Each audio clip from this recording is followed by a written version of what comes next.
Sport Canterbury, Julyan, Falloon, and Sport New Zealand, I think, as well. Is that right? You're submitting together? And one of you's probably Darron, is it? Darron Charity, Sport New Zealand, Julyan, Falloon. Great. Good morning, everyone. Thank you. The way we'll approach this, we've got 15 minutes, is I'll give a quick overview of our submission, and then Darren's going to take a couple of threads in a bit more detail. First of all, really important for me as a Sport Canterbury to acknowledge the Council's ongoing commitment to sport and rec in the city, both in terms of resourcing grassroots delivery through strengthening communities, as well as resourcing the community recreation advisors on the ground. Absolutely and vitally important. The second point is to endorse over the last 4 years our commitment to be aligning all our work around the Sport and Recreation Recovery Program. And as some of the decisions that you guys are all making in terms of the rebuild, there's strong alignment, and I'll expand on that in a minute.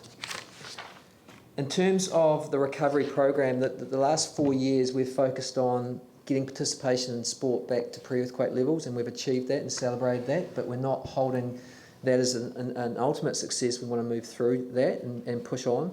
I think from a spaces and places perspective, the challenges around the long-term need to or bring forward the rebuild, and obviously the metro is something I'll talk about in a minute. But from a Sport Canterbury's perspective, it's about participation, first and foremost, and community participation, but we're also cognizant of the fact that there's got to be a pathway into the high performance and performance environment. I think the other thing that I'll allude to briefly as well is that the importance of sport and recreation events to both the recovery program, but also the economic benefit of bringing events back to the city, and I'll talk briefly about that as well. From a facilities perspective, there's a couple of comments that I've made in my submission from a great decision around the North Eastern Recreation and Sports Facility, more from the perspective of hubbing, co-location and partnership and potential with Shirley Boys and Avonside Girls. Something that we've been endorsing throughout the last 4 years around co-location partnership opportunities that are beyond sport and recreation. I think that's a fantastic opportunity for the city. I think the other thing that I've publicly celebrated is your decision to commit to Ngā Punawai. 2 years ago, we scratched away at in this forum around the opportunity of a hub out in the southwest for sport and recreation rebuild. You've committed to that, and I wanted to celebrate and acknowledge your support to make that project happen. And also through the LTP, your ongoing commitment to allow our community to access your sport facilities at a reasonable cost. So big thumbs up from that perspective. In terms of the metro, again with the philosophies of co-location, partnership and hubbing, the endorsement of the metro, the real challenge for us as an organisation that's advocating for sport, as I said before, is 2020, before we actually get the doors open. Yeah. That is becoming a huge issue, and I think the focus, and Darren's going to follow this up, is around what are we going to do to support sports for that 5-year transition between the metro opening in 2020 and here and now challenges. So I think, I know you've had netball a bit in the media and they've fronted you. We've got to start working as a group, and I say a group, as a sector, to help sport transition through the next 5 years. Swimming is another example. So they're going to have to wait 5 more years for an indoor aquatics facility of a 50-metre pool. What are we doing to help them transition? Excuse me, I just have to say, we haven't decided that it's delayed for 5 years. I mean, we got a notice just before it went in the media. So, I mean, I think that the conversation you're talking about having is one that has to engage central government, because the decision was made absent, a collaborative decision with our staff that have been working with them. So they were notified, our staff were notified that there was a potential delay. They were never told that it was that level of delay. So, I'm kind of putting that on the table, and I'm a little bit, you might sense a degree of irritation in my voice, but that's simply because we haven't really been, we agree with you. So there's no point saying we want to transition through the next 5 years. Let's see how we can get the opening of that sports centre brought forward to its rightful place. And if that means we have to stage its development over a period of time, instead of wanting bells and whistles and everything all at once, then let's do that so we can get it up and running. Totally. So music's Sorry, my ears there. I didn't mean to cut into your time to give a speech, but I'm just... So whatever the time frames are, we've got to have a conversation around transition. That's the point I'm trying to make. Whether it's 3 years, 5 years, 10 years, I think there's got to be an appetite for the collective us to be working with sport to transition or come up with some temporary solutions. And some of the solutions we think are quite easy and simple, some of them are a bit more complex. That's the point I'm trying to make. We would like to, in response to that, I think that would be very simple to set up a small working party of our staff, a couple of councillors, and yourselves, and potentially, I mean, it's difficult to know how to engage with CCDU on this, but if they wanted to be engaged in that, to work through that together. So I'd be really happy to promote that. Yep, thank you very much. Yep. I think I've talked about the urgency of the Metro enough. I think the other comment moving forward to the utilisation of the red zone. So I've been quite proactive in terms of putting the sport and recreation lens and the opportunity of the future use of the red zone from a sport and rec perspective. Admittedly, it's been fundamentally about the potential of a flat water lake, but I see there's other elements to it in terms of a conversation potentially around whitewater use of that area, as well as an importance of sport and recreation that's on the land in terms of connection to the city from an active transport perspective, events, cycling, running, walking. So myself and Sport New Zealand are proactive around putting sport and recreation voice over that when decisions have been made. I also want to endorse the cycleway aspect to the LTP in terms of active transport, cycling obviously hugely positive in terms of physical activity outcomes. I guess the key message there is making sure that those cycleways are connected to other sport and recreation facilities and developments. Everything from the Metro through to the Christchurch Adventure Park development on the Port Hills, those connections between facility infrastructure and cycleways is vitally important. And also endorse the fact that we've got an ageing population as well as a younger population that will be using those. So being open and innovative around how we provide connections through cycleways for skating, inline scootering and those sort of things, not just limited to the traditional cycling method of transportation. The comment around events, we all saw the huge benefit and boost to the city around Cricket World Cup after missing the Rugby World Cup. The comment I want to make there is that through the restructuring of council and the removal of the sport and recreation events resource into a wider events portfolio, Kevin Collier's role, is making sure that the importance of sport and recreation events for our city is not diminished in a wider events conversation. We've got FIFA coming up, we've got Golden Oldies, which you're fully committed to. Just bear in mind that sporting events have a huge positive impact in terms of our picture and our world from a sport and rec perspective.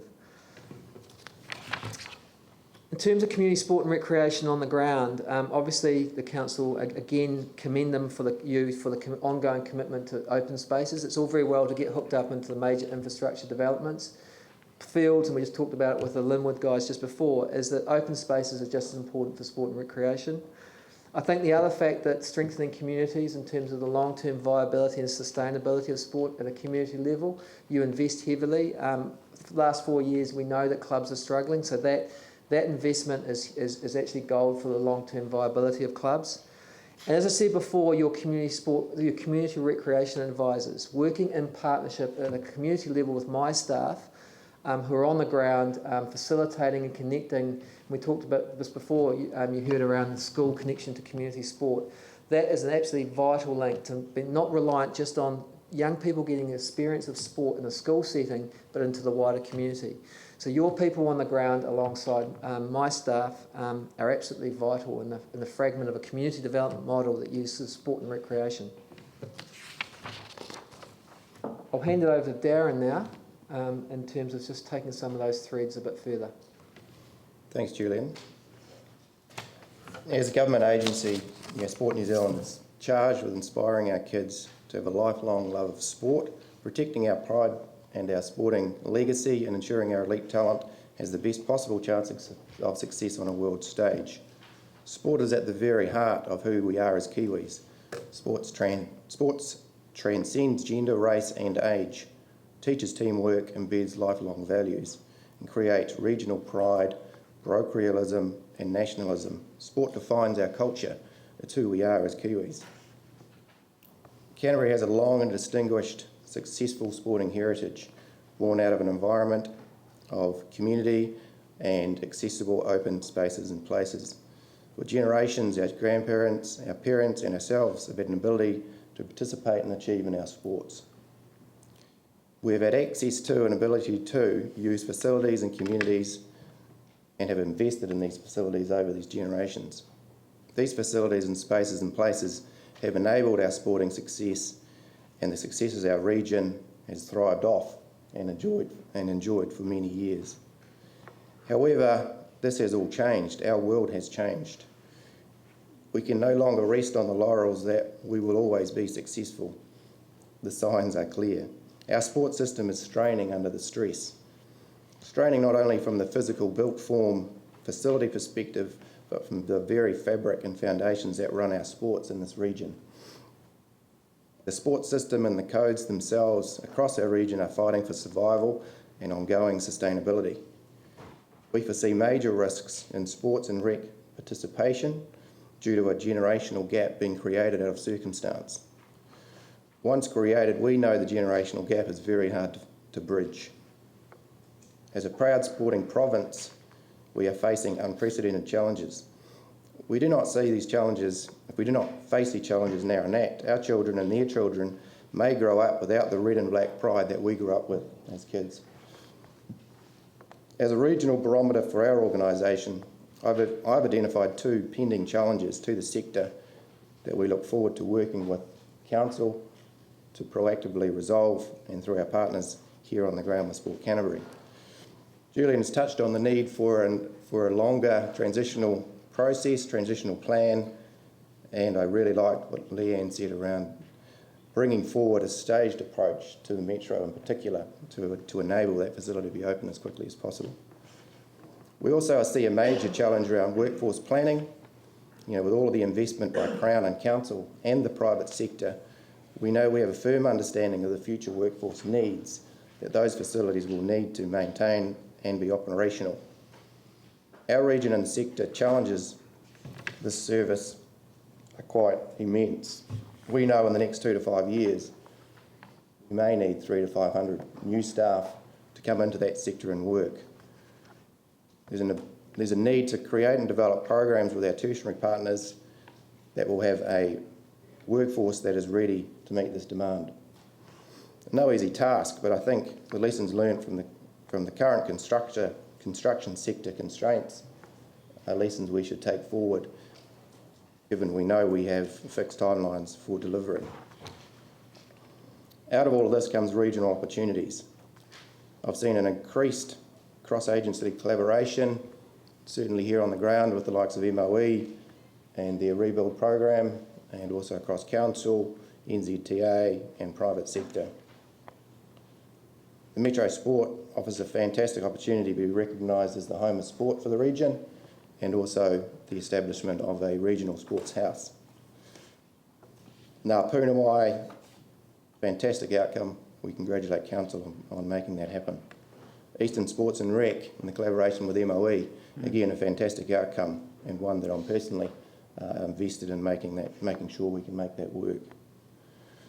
Christchurch Adventure Park, an outstanding economic booster for the region, and will offer a world-class facility and put Christchurch as a global destination for the sport. Mm-hmm. Residential Red Zone, an incredible opportunity that offers a wide and diverse range of outcomes that we should make the most of. The creation of the Regional Sports and Rec Leadership Group has enabled some of those facility decisions to be made over the last 3 to 4 years, and we see this as a growing membership that will help lead and influence the outcomes for sport and rec in the sector. We foresee the creation of regional sport and recreational plans and facilities plans over the coming years as critical enablers that will provide guidance, direction and leadership to councils, investors and funders. With our regional partnership with Council and Sport Canterbury, we will continue to lead and enable sport in Canterbury. We acknowledge Council are and always have been the principal provider for facility and spaces and places. We acknowledge the extent of funding and resources currently allocated in the draft long-term plan. We would ask Council to continue to view sport and recreation spaces and places as more than just a provision for fun and play. Sport and places and spaces are at the heart of who we are as Cantabs. Our families, our communities, our workplaces are much healthier and richer because of these. We offer our ongoing support to Council and welcome any opportunity to work with Council officers to develop innovative, cost-efficient solutions to overcome the challenges that the sport and rec sector faces over the coming years. Thank you. Look, we've come to time, but because of my outburst, I thought it was appropriate that I allowed Tim a question. Thank you, guys. We just heard from a ring of 8 schools in an area, Christchurch, which is in need, saying that we've got good support in schools, but then for whatever reason it falls off for weekend sport. So, my concern is irrelevant of the facilities we have, the real need is to get that link with those families, whether they need support, whether it's boots or just support through clubs. And what are your thoughts on that? Because it's irrelevant if we've got the facilities, the families aren't going to encourage their kids or are unable to get them there for sport. And I'm just interested in that because our staff, we've moved them into the community development group, which seems to me a likely or logical place because that's where that help's needed. But I'd be interested in your thoughts on that. We know that barriers to participation, 2 key ones, cost of access to sport and transportation. So the Linwood, we're investing Kiwi Sport resource funding into that Linwood community, and the previous gentleman alluded to it. And a lot of our focus historically has been around the school environment, so it's a captured environment, 9 to 3 we can influence. The harder nut to crack is that transition to community sport. So Sport NZ, in terms of their community sports strategy, is looking at the whole sports system around the community. And my staff strategically are moving away from that school environment, not losing sight of that, but actually looking at a community development model to their work. So the seamless transition and opportunities to participation. So it's a community development model effectively. We're not going to be able to provide, my organisation is not going to reduce the cost barrier, but actually having sport that's a seamless transition or opportunity straight out into the community is something, a focus of our work moving forward. Thank you very much, and thank you for all of the work that you do on behalf of sports in Canterbury and New Zealand. And I really look forward to the strengthening of the partnership between So, us. just a question around your previous offer. How do I progress that? Well, I think that we'll have Jane, our Chief Operating Officer, will make a note of it. So and Jane, talk to you through John Fulsell. yeah. Thank you. Awesome. Have a good day, everyone. Yeah, but we're going to get a couple of councillors involved in that, and I think probably Yanni and Tim will be the two. Okay. So, yeah. Thank you.